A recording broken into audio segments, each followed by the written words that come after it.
Ako si Maria at ito ang aking kwento.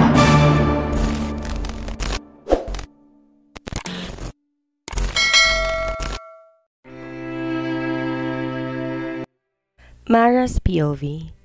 Naririnig ko ang anak at asawa ko pero di ko kayang imulat ang mga mata ko. Pinipilit ko pero di ko magawa. Ang iyak ni Kriston ang naririnig ko. Ang anak ko. Ayoko marinig ang iyak niya. Hindi ko kayang ganito. Kailangan kong subukan ulit. Kailangan ko nang imulat ang mga mata ko. Hanggang sa tuluyan ko nang iminulat ang mga mata ko. Bumungad sa akin ang asawa at anak ko.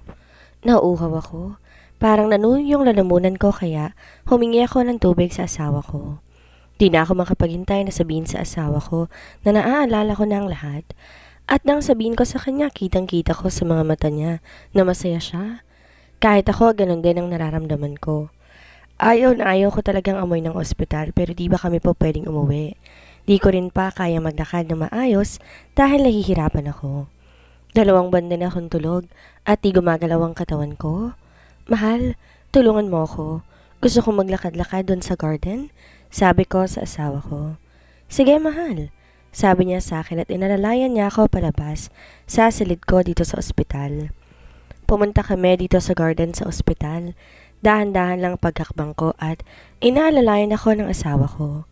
Tumagal din yata na 1 oras ang paglalakad ko hanggang sa tumigil na ako. Are you okay, mahal? Nakangiting tanong niya sa akin.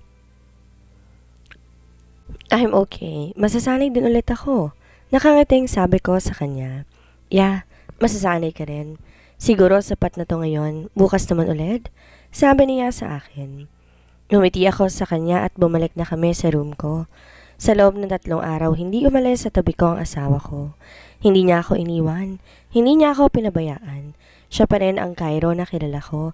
Mula noon hanggang ngayon, walang nagbago sa kanya. Excited na talaga akong umuwi ngayon. Lalo na mas excited akong ihatid sundo ang anak ko sa school. Medyo malungkot lang ako dahil wala ako sa first day of school niya. Gustuhin ko man, tulog pa ako noon. Pero hindi ko lang matanggap na malaman ko na may umaway kaagad sa kanya doon. Mahal, relax ka nga lang. Inaayos ko na yon. Nagsorry ng bata at nagsorry na rin ng magulang niya.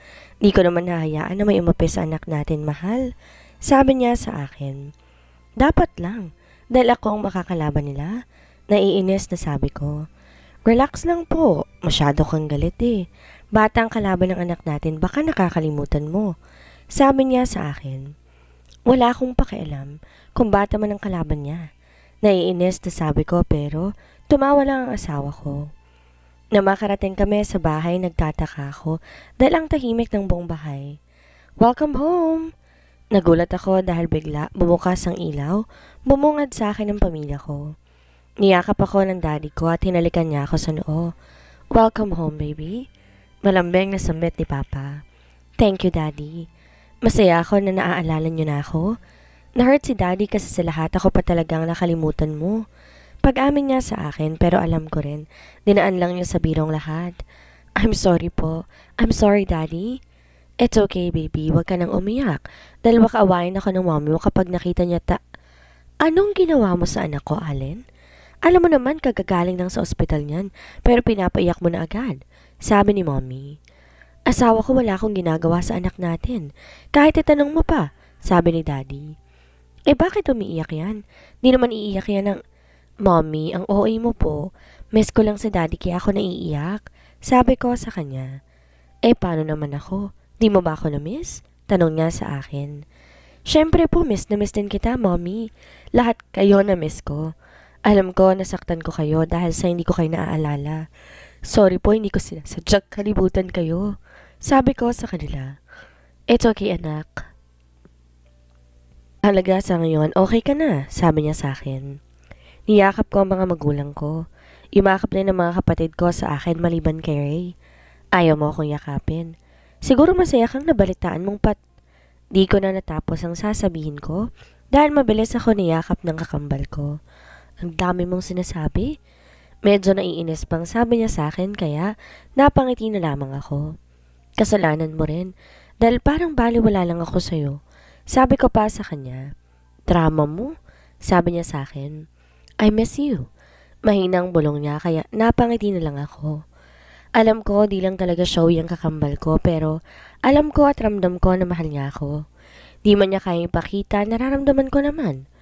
Bumitaw siya sa akin at lumabas siya sa bahay. Sinundan ko siya dahil gusto ko rin siyang makausap na maayos.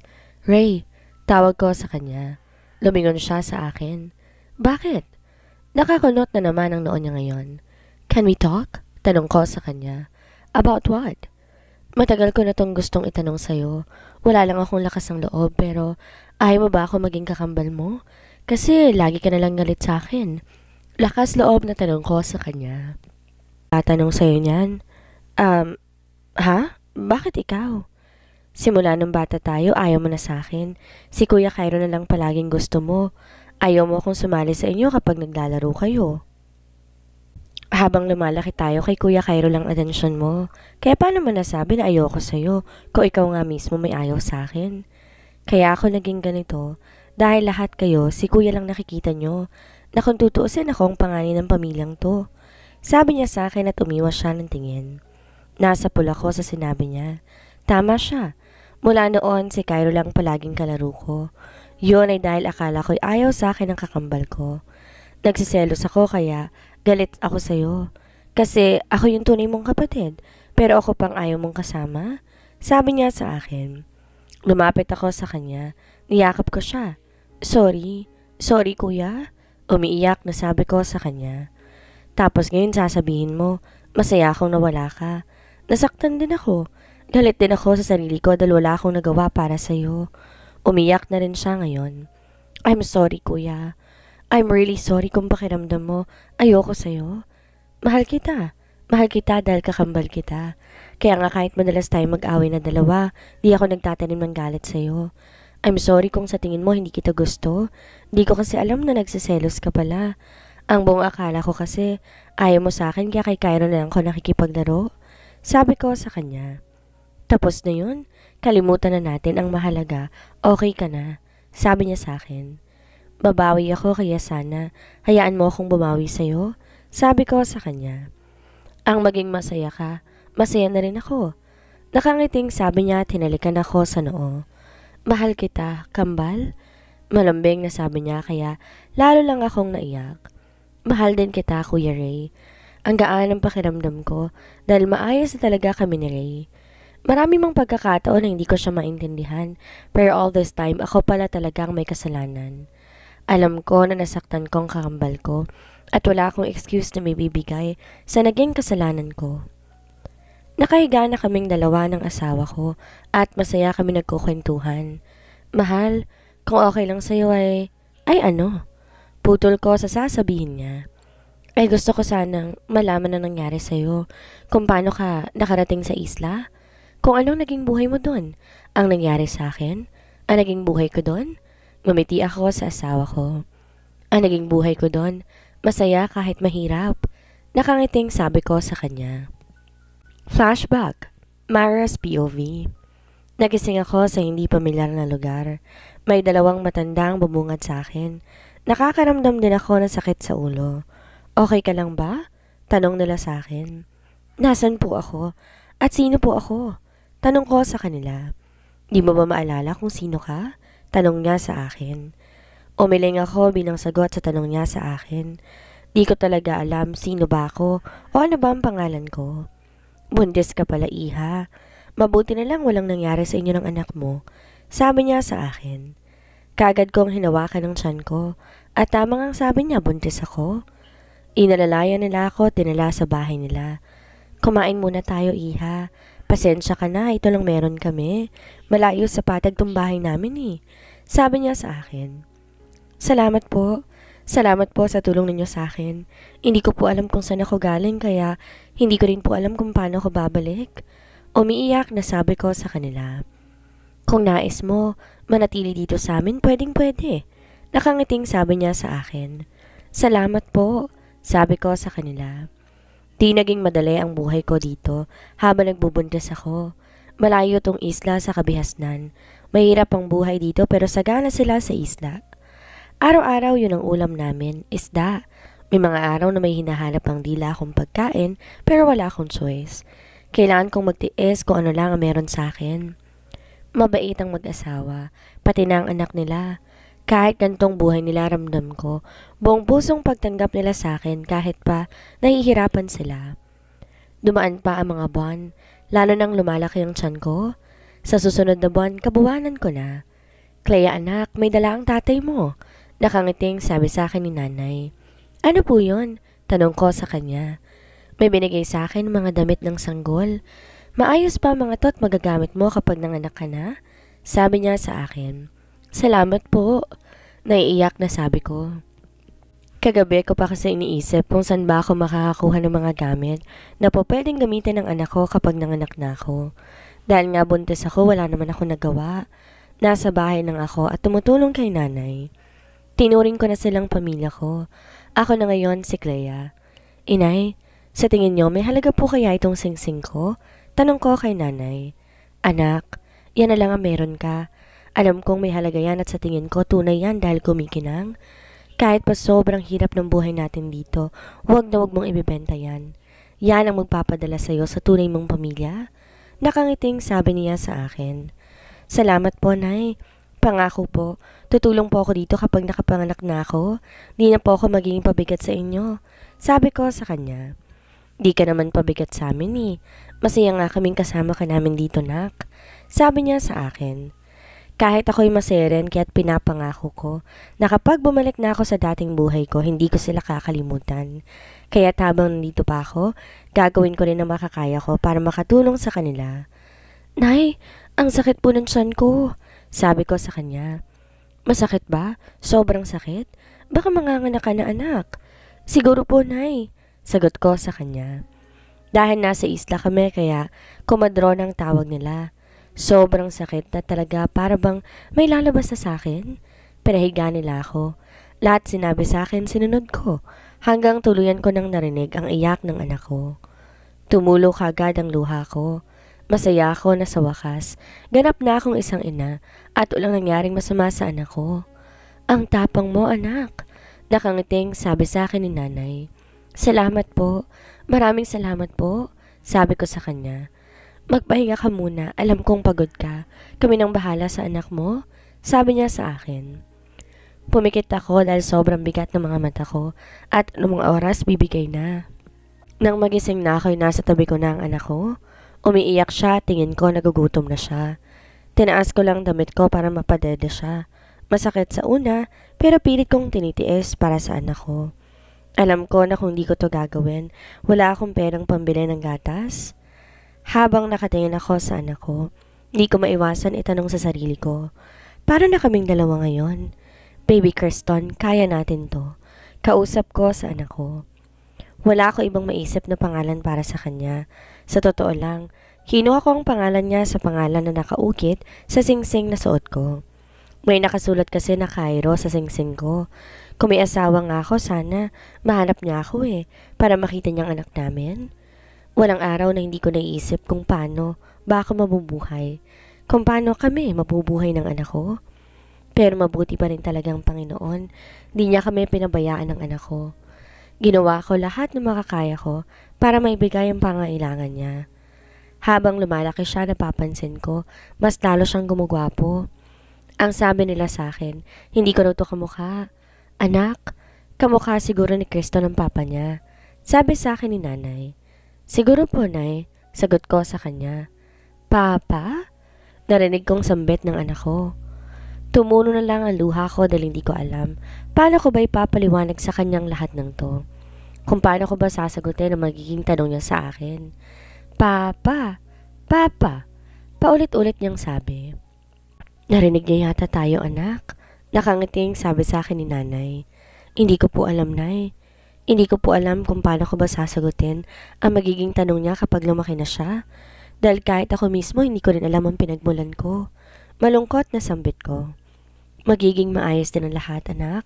Sabi sa akin ni nanay. Sana po. Sana maalala ko na pong lahat. Sabi ko sa kanya. Sa tamang panahon magtatagpo rin kayo? Nakangiting sabi niya. Napangiti na lang ako habang nakatingin sa dagat. 5 taon nang lumipas at di ko to namamalayan. Di ko alam paano kami nakasurvive ng anak ko. Oo, mahirap pero mahalaga. Malusog ang anak ko. Malaki na si Kriston at natutuwa ako dahil naiintindihan niyang lahat ng sinasabi ko sa kanya. Pinaliwanag ko ang tungkol sa akin na wala akong alala sa nakaraan ko at naiintindihan naman niya to. Malambing at mabait ang anak ko. Nawawala ang pagod ko kapag niyayakap ako ng anak ko. Sa Patag may sideline ako. Nag-tutor ako doon every weekend. Doon ako kumukuha ng pambili ko ng bigas namin dito sa isla. Ang halaga sa akin palagi may bigas kami. Marami namang ulam dito sa isla eh. Maraming isda at gulay ang naririto na pwedeng naming iulam. Mama, may dumating pong dayo, sabi sa akin ng anak ko. Anak, dito ka lang. Huwag kang pumunta sa kung saan. Sabi ko sa anak ko. Opo mama, sagot niya sa akin. Pero may kakulitan talagang taglay ang anak ko. Kahit pa sinabi ko sa kanyang huwag siyang lalabas, di siya nakikinig sa akin. Nay, nasan po si Kriston? Hindi ko alam anak, lumabas ba siya? Opo wala po siya sa silid namin. Sabi ko sa kanya, nasa labas lang yun. Baka naglalakad-lakad sa lampasigan. Alam mo naman yun tuwing hapon nandun yun eh. Sa tingin ko nag-aabang siya na isang araw. Dumating na ang papa niya. Sabi sa akin ni nanay. Kailan kaya ang araw na yon, nay? 5 taon nang lumilipas pero wala man lang yatang naghahanap sa akin. Sabi ko sa kanya. Di naman siguro anak. Malayo tong lugar natin at bihira lang pumupunta dito. Tama po kayo. At pwede rin napatay na ako para sa kanila. Kaya bakit pa nila ako hahanapin? Lalo na't 5 taon nang lumilipas. Sabi ko sa kanya. Sige na anak. Puntahan mo ng anak mo sa labas. Huwag kang masyadong malungkot. Ang sabi nila may mga dayo daw na dumating. Di natin alam ang pakay nila kahit mas mabuting mag-ingat tayo.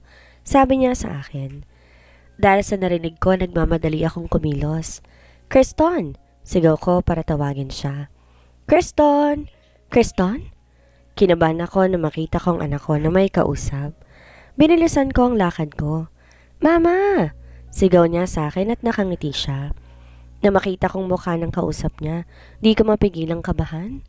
Di ko alam ba't ang bilis ng tibok ng puso ko. Ang gwapo niya, ang tangkad at mukhang mayaman. Kagad akong nag-iwas ng tingin pero napansin ko, nakatulala siya sa akin. Hanggang sa nagulat ako dahil niyakap niya ako. Tinawag niya akong mahal at pinakilala niyang sarili niya na asawa ko. Sinabi niya sa akin na si Cairo daw ang pangalan niya, pero mas pinili kong umuwi na kasama ng anak ko. Alam ko rin na nakasunod siya sa amin.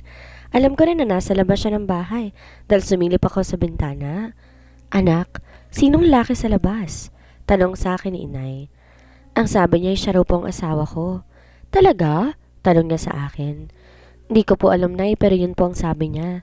Di naman po ako pwedeng maniwala na lang dahil lang sa sinabi niya sa akin na siyang asawa ko. What if nagsisinungaling lamang po siya? Pero ang pangalang sinabi niya, tulad sa nakaukit dito sa singsing ko, kaya posible kaya na siyang asawa ko? Sabi ko kay inay. Baka nga siya ang asawa mo anak. Natatakot po ako pag-amin ko sa kanya. Bakit? Kasi hindi ko po alam ang buhay na meron ako noon. Sabi ko sa kanya. Nakakatakot, pero hindi mo malalaman kung hindi mo susubukan. Bukas kakausapin natin siya ng maayos para naman makilala mo rin siya. Pero pauwiin mo muna siya dahil malamok sa labas. Lumabas ako para kausapin siya. Di ko alam ano nga bang dapat kong gawin. Nilakasan ko ang loob ko para paalisin siya pero matigas din talaga ang ulo niya dahil hanggang ngayon nasa labas pa rin siya. Mama, siya po ba talaga ang papa ko? Tanong sa akin ni Kriston. Hindi ko po alam anak. Ang sabi niya siya ang papa mo pero di ko kasi alam kung anong mukha ng papa mo Hanggang ngayon kasi walang maalala si mama. Sagot ko sa anak ko. Pero sa tingin ko po, nagsasabi po siya ng totoo. Ang gaan po ng pakiramdam ko na nakausap ko siya. Kaya nga't sa tingin ko po, malaki ang chance na nagsasabi sa akin ng totoo kong papa. Nakangiting sabi niya habang sinasabi sa akin ang bagay na to. Bukas, kakausapin ko siya. Sa ngayon matulog ka na po para naman mabilis kang lumaki. Sabi ko sa anak ko. Good night po mama. Malambing na sabi niya sa akin. Good night po. Sabi ko rin sa kanya. Niyakap ko na siya para makatulog siya. Pinipilit kong sarili kong alalahanin ng lahat pero wala talaga. Tanging bumabalik sa alaala ko ay napadpad ako dito.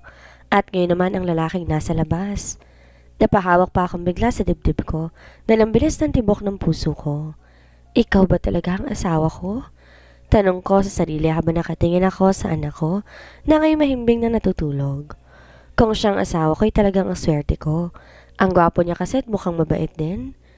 Umiinit ang pisngi ko kapag naalala ko ang pagyakap niya sa akin kanina.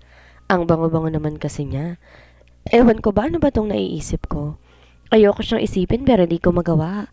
Ngayon lang yata ako napuyat kaiisip sa lalaking yun Kaya kahit na hindi ako inaantok, talagang pinilit ko ang sariling matulog dahil maaga pa ako bukas.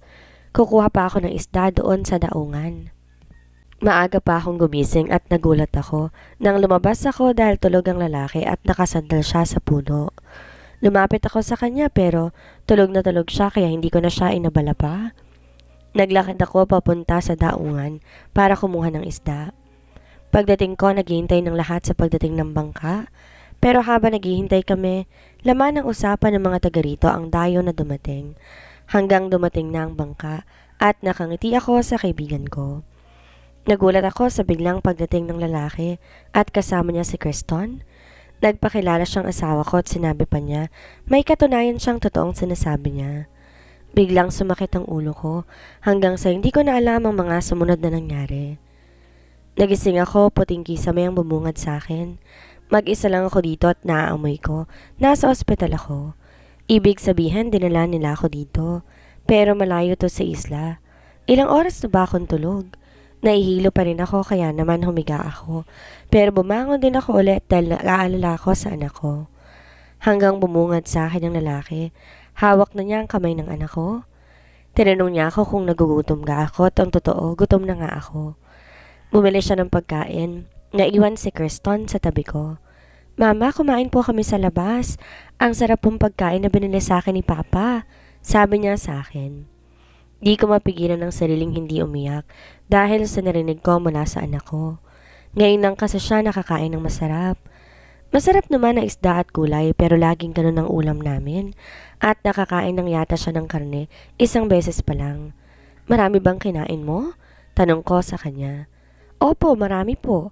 Ang sabi po sa akin ni Papa, kumain lang po ako ng kumain. Sagot niya sa akin. Mabuti naman kung ganun. Sabi ko, tinaplos ko ang pisngi niya. Mama, huwag ka na pong umiyak. Ang sabi po ni Papa, dadalhin po niya tayo sa Maynila. Doon daw po talaga tayo nakatira at doon ka rin po ipapagamot ni Papa. Anak, paano kung di siyang Papa mo? Tanong ko sa kanya. Malakas po ang kutob ko. Siya po talagang Papa ko. Don't worry po dahil nakikita ko po yung mga pictures niya na magkasama pa kayo. Wala ka naman po sigurong kakambal para hindi ikaw ang maging babae sa larawan? Sabi niya sa akin. Ayoko lang na masaktan ka anak. Sabi ko sa kanya. Hindi nga po ako masasaktan mama. Magiging masaya po tayo. Sabi niya sa akin. Sana nga anak ko. Huwag po tayong matakot mama. Matagal po natin tong hinintay. Sabi niya at niyakapan niya ako. Tamang anak ko na matagal namin tong hinintay at talaga namang nakakatakot. Pero kung di nga namin aalamin, hindi namin malalaman kung sila nga ba ang pamilya namin. Nang dumating si Cairo, inayos niya ang pagkain dala niya at pinakain niya ako. Kaya ko naman kumain mag-isa. Nahihiyang sabi ko sa kanya. Ako na magpapakain sa'yo. Nakangiting sabi niya kahit lalo siyang naging gwapo sa mga mata ko. Ako na lang, nailang ako sa'yo. Sabi ko sa kanya at yumuko ako dahil nahihiya ako sa kanya. Biglang umiinit ang pisngi ko kapag nagtatagpo ang mata naming dalawa. Okay, sige, ikaw na lang mahal. Malambing na sabi niya kaya naman ang bilis na naman ang tibok ng puso ko. Di ko kayang salubungin ang mga mata niya. Kinakabahan ako at aatakin ako sa puso dahil sa kanya. Masarap ang pagkain at tulad ng anak ko, masaya ako. Ang sabi ni Cairo, paborito ko raw ang mga to. Mahal, hintay na lang natin ang pagdating ni Tito. Susunduin niya tayo pabalik sa Manila, sabi niya sa akin. Ngumiti na lang ako, di na ako nagsalita pa. Naghintay pa kami ng isang oras sa tuloy na nakarating ang sinasabi niyang sundo namin. Naka-helicopter to at talagang natatakot ako. Pero nang hawakan niyang kamay ko, unti-unting nawala ang takot ko. Pakiramdam ko, safe ako sa mga kamay niya. Masaya ako habang nakatingin sa kanilang dalawa ng anak ko. Medyo matagal para ang biyahe namin kaya natulog muna ako dahil nahihilo ako. Natatakot akong tumingin sa baba. Nagising na ako nang nakarating na kami sa Maynila. May sumalubong sa akin babae at umiiyak ito. May kung anong kumirot sa puso ko nang makita ko siya. Ang anak ko. Sabi niya at niyakap niya ako ng mahigpit. Wala siyang maalala asawa ko. Sabi ng lalaki na nagpakilalang daddy ko. Kahit isa sa kanila wala akong maalala. Nalulungkot ako habang nakatingin ako sa iba kong mga kapatid na hindi ko rin maalala pero pamilyar sa akin ang yakap nila. Umiyak ako dahil nararamdaman kong pamilya ko nga sila. Sorry po, hindi ko po talaga kayo maalala, sabi ko sa kanila. It's okay anak, ang mahalaga buhay ka. Kahit pa hindi mo kami maalala, alam ko, kilala kami ng puso mo. Mahal na mahal kita anak ko. Mahal na mahal ka ni mommy. Umiiyak na sabi niya pa sa akin. Nasasaktan ako kapag nakikita ko siyang umiiyak. Marami pa siyang sinabi sa akin pero isa lang ginawa ko at yon ay yakapin siya. Pagkatapos sa isang madamdaming tagpo, dinala nila ako sa ospital para daw matingnan ako ng mga doktor. Maraming ginawang test sa akin. Anak, iuwi na muna namin si Kristen sa bahay. Nakangiting sabi ng mommy ko. Sige po, sagot ko sa kanya. Di ko man sila maalala, alam kong sila ang pamilya ko. Nang makaalis na sila, hindi umaalis sa tabi ko si Cairo. Kasama ko siya sa paghihintay ng result at tama nga siya, may amnesia nga ako. Di pa alam kung kailan babalik ang alaala ko. Pwede na kaming umuwi kaya kasama ko si Cairo. Nakarating kami sa isang exclusive subdivision at pagdating namin sa bahay namin na sinasabi niya ay namangha talaga ako. Ibig palang sabihin mayaman kami. Kung sa bagay ang mukha ni Cairo mayaman talaga, kahit sa tindig niya mukha talaga siyang mayaman. Ang ganda ng buong bahay at pagpasok namin, may bumungad sa akin na malaking frame. Ako at si Cairo ang nasa larawan. Ito ang pic namin sa araw ng kasal namin na hindi ko rin naman alam. Halos lahat ng larawan namin kasama ko siya. May mga larawan din na mula nung bata pa kami at talagang kamukha niya si Kristen. Ang sabi nila sa akin, lumaki kami na magkasama dahil adopted brother ko siya. Maraming mga bagay na nagtuturo na asawa ko siya kaya naman wala na akong dahilan para magduda pa sa kanya dahil siya nga talagang asawa ko. Ang asawang matagal ko nang hinihintay at matagal ko nang gustong makasama. End of flashback. Mara's POV. Present time. Alam mo, ang hirap ng buhay ko doon dahil may mga bagay akong hindi ko maibigay sa anak natin. Pero kahit ganoon, hindi ko alam kung paano ba kami nakasurvive na dalawa. Basta ang alam ko, umasa ako.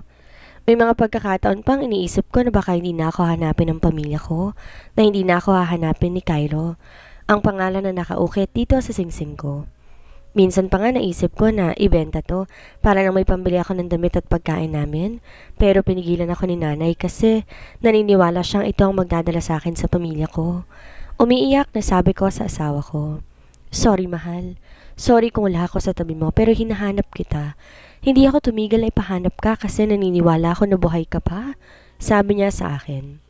Aaminin ko nakaramdam ako ng inis dahil iniisip ko noon hindi niyo man lang ba ako hinanap? Wala man lang bang naghahanap sa akin. Pero nang malaman ko kung gaano kalayong Maynila sa isla, doon ko naintindihan na imposible ngang mahanap niyo ako. Sabi ko sa kanya. Di ko rin alam kung bakit doon ko napiling pumunta. Siguro nga'y tadhana na talagang gumawa ng paraan para mahanap ko na kayong dalawa ng anak natin. Nakangiting sabi niya sa akin. Thank you, mahal. Thank you dahil hindi mo ako sinukuan. Thank you dahil hindi ka naghanap ng iba nang wala ako. Thank you sa pagmamahal mo sa akin. Mahal na mahal kita. Malambing na sabi ko sa kanya. Mahal na mahal kita, mahal ko. Ano man ang mangyari, walang babaeng papalit sa puso ko. Ikaw lang ang laman ito. Kahit sa mamatay ako, ikaw lang. Sabi niya sa akin. Nilapit ko ang mukha ko sa kanya at ako mismong humalik sa kanya. Kaagad naman niyang tinugon ang halik ko hanggang sumalim ang halika namin dalawa. I miss this kind of feeling. I miss him so much. Ang halik niya na to, ang halik na nagpaparamdam sa akin kung gaano ba niya ako kamahal. Marami mong pagsubok ang dumaan sa buhay naming dalawa, pero natili yung puso't katawan namin para sa isa't isa. Mahal na mahal ko ang lalaking to dahil sa kanya ako safe. Tuwing nasa tabi ko siya, masaya ako at wala akong dapat katakutan. I love you, mahal. Malambing na sabi niya. I love you too, mahal ko. Sabi ko sa kanya, tinalikan niya ulit ako. Di namin namalayan, lumalim na pala ang halik naming dalawa. Naging agresibo ng galaw ng labi namin na halos hindi ko na siya masundan. Di ko na masabayan ang galaw ng labi niya. Pero siya na mismo nag-adjust at binigalan na niya. "Stop me now?" Bulong niya sa akin. "Why?" Nakangiting tanong ko sa kanya. "Baka di ko mapigilan ang sarili ko at maangkin kita." Sagot niya sa akin at kitang-kita ko sa mga mata niya ang nais ng gawin naming dalawa. "I want you, mahal." Nakangiting sabi ko sa kanya. "Are you sure?" Tanong niya sa akin. "Ayaw mo ba?" Tanong ko rin sa kanya dahil alam kong nag-aalangan siya. Gustong gusto ko at matagal ko rin tong hinintay." Nakangiting sabi niya sa akin. "I am all yours, mahal." Sabi ko sa kanya. "Shit, sorry in advance, mahal, dahil hindi ko napipigilan pang sarili ko." Sabi niya sa akin at sinil na ako ng halik sa labi. Mabilis naman akong tumugon hanggang sa bumaba ang halik niya. Dahil sa tagal ng panahon, halos hindi ko na maalala ang gandong pakiramdam. Pero dahil sa asawa ko, nabuhay ang init na matagal na natutulog sa loob ko. Muling bumalik ang mga alaala sa tuwing ginagawa namin to noon. At kagad kong naintindihan ang sinabi niya na sorry in advance dahil sigurado akong sasakit na naman ang katawan ko pagkatapos namin dito. Buong gabi kong hiniyaan ng asawa kong angkinin ako sa paraang gusto niya, sa posisyon na nais niya. Sinasabi ng isip ko ayoko na, pero iba rin ang nais ng katawan ko kaya't wala rin akong magawa kundi magpaubaya sa nais ng asawa ko. Nakakapagod pero nag-enjoy kaming dalawa. I want more, mahal, pero alam ko na hindi ko naman mapabawi sa isang gabi lang ang 5 taon. Nakangising sabi niya, tinalikan ako sa noo. "Matulog muna tayo sa ngayon. Marami pang mga araw, mga mahal ko." "I know. Good night and I love you." Bulong niya sa tenga ko bago ko gabiin ng antok. "Good morning." Nakangiting bati sa akin ng asawa ko. Nasa ibabaw ko siya. "Di ka ba inaantok, mahal?" Tanong ko sa kanya. "Hindi, mahal." Mabilis pang sagot niya sa akin. "Halata nga, mahal." Nakangiting sabi ko sa kanya. Morning make love talagang ginagawa naming dalawa pero kailangan namin tumigil dahil may pasok pa sa school ang anak namin. Inaantok man ako, kailangan ko siyang ihatid sa school. "Mahal, isa na lang." Paglalambing niya sa akin. "Mahal, masakit pa. Mamaya ulit. Kailangan muna natin asikasuhin ng anak natin. May pasok pa siya sa school." Malambing na sabi ko sa asawa ko. "Okay," sabi niya sa akin. Bumangon na kaming dalawa. Pinaganda niya ang bata ba't nagbabad muna ako sa warm water bago ko pumunta sa anak namin. Pagkatapos namin maligo, kaagad kong inasikaso si Creston. Di na kami sumabay kay Cairo dahil ibang way ang school ng anak namin sa office niya. Ako na mismong magmamaneho papunta ng school ni Creston. "Mama, ang saya ko po dahil sa wakas, ikaw na mismong maghahatid sa akin?" Sabi sa akin ng anak ko habang papunta kami sa school niya. "Simula po ngayon, si mama na mismong maghahatid sa'yo." Sabi ko sa kanya. "Thank you po, mama." Malambing na sabi niya sa akin. Nang makarating kami, hinatid ko siya mismo sa room niya. Nang masigurado kong maayos na siya, lumabas na ako. Kumabay ako sa kanya para magpaalam. Masaya ako dahil sa wakas, ako na naghatid sa anak ko. Habang naglalakad ako palabas sa gate, may biglang humila sa akin. "What the?" "So totoo nga, gising ka na." Nakangising sabi ni Tessie. "Oo naman, walang dahilan para di ako magising." Sabi ko sa kanya. Sana nga talaga hindi ka na nagising pa. Di ko na siya hiniyaang tapusin ang sasabihin niya dahil sinampal ko na siya agad. Hindi lang isa kundi 3 magkakasunod. "Kung ayaw mong maging miserable ang buhay mo, lubayan mo ko." Sabi ko sa kanya na may kasamang pagbabanta. "Sa tingin mo ba natatakot ako sa'yo?" Tanong niya sa akin. "At sa tingin mo rin ba takot ako sa'yo?" Tanong ko rin sa kanya. Sisiguraduhin ko na ano? Tanong ko sa kanya at muli ko siyang sinampal. "Ide-demanda kita sa pananakit mo sa akin. May ebidensya ako." Sigaw niya sa akin. "Sige, magdemanda ka. Tingnan natin kung sinong tunay na makukulong at mabubulok sa bilangguan. Imbes magpasalamat ka sa awang pinakita ng asawa ko, ito ka at ginugulo mo ko. Huwag mong kakalimutan ikaw may kasalanan kaya ako nakomatos." Seryosong sabi ko sa kanya. Nakita kong pagpalit ng kulay ng mukha niya. Sa tingin niya yata nagbibiro pa ako. Gusto niyang makilala ang tunay na ako, ipapakita ko sa kanya. "Dito nag-aaral ang anak mo, di ba?" Nakangisi niyang sabi sa akin. Kaagad uminit ang ulo ko sa narinig ko sa kanya, lalo na't binanggit niya ang pangalan ni Creston. Tandaan mo to. Once may gawin ka o mangyari masama sa anak ko, sisiguraduhin kong magdurusa ka at ang anak mo. Mark my words dahil magiging impyerno ang buhay mo sa akin. Sabi ko sa kanya at iniwan ko na siya. Subukan lang niyang saktan ng anak ko dahil sisiguraduhin ko di siya magiging masaya sa buhay niya. Walang sino mang po pwedeng manakit sa anak ko. Akong makakalaban niya. Mahina talaga yata ang tingin niya sa akin. Sisiguraduhin kong pagsisisihan niyang pinakalaman niya pa ako. Mabilis akong sumakay sa kotse ko. Pilit kong pinapakalma ang sarili ko dahil galit ako. Mabilis kong tinawagan ang asawa ko para sabihin sa kanya ang nangyari. Mahal, wala bang balak tumigil si Tessie? Tanong ko sa kanya. Let me handle this, mahal. Don't stress yourself. Malambing na sabi niya pa sa akin. Dapat lang. Huwag mo nang hintayin na may gawin pa siya sa anak natin. Wala siyang gagawin kay Creston, mahal. Aayusin ko to ngayon din, sabi niya sa akin. Thank you and see you later, sabi ko bago ko ibaba ang tawag.